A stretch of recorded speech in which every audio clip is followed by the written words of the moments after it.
Kung buffet lover ka, this Shangri-La experience is a must try.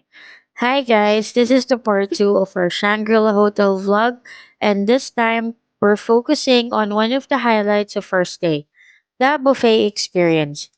The moment you enter the buffet area, you'll immediately notice how elegant and spacious the place is.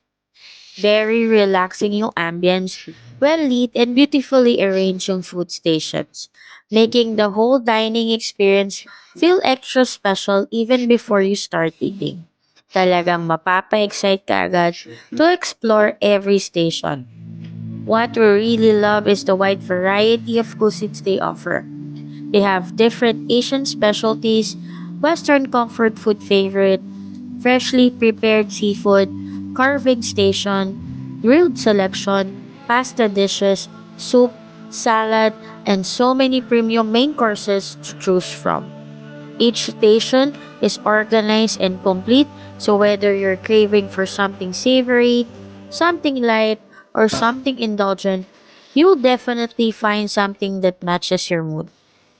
Honestly, ang hirap mamili because everything looked so appetizing. Every round namin, we kept trying different dishes, and each time we discovered something new that we really enjoy, you can really taste the quality, flavorful, well seasoned, and freshly prepared. Even simple dishes feel elevated because of how well they're cooked and presented. Another thing we love is how family friendly the buffet is. The kids were super excited walking around the station, choosing their meals, and discovering their favorite food selection. It made the dining experience more fun and interactive for everyone. Not just for eating, but for the moment together as a family. And of course, hindi mawawala ang dessert section.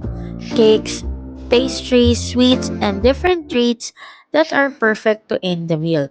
Whether you like chocolate dessert, fruity option, or light pastries, there's definitely something you'll want to come back for.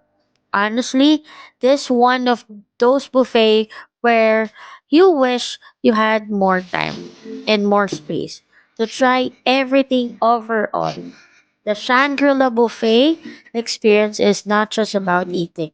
It's really about enjoying great food, beautiful presentation, and memorable family dining moments. All in one place, definitely a buffet experience worth coming back to.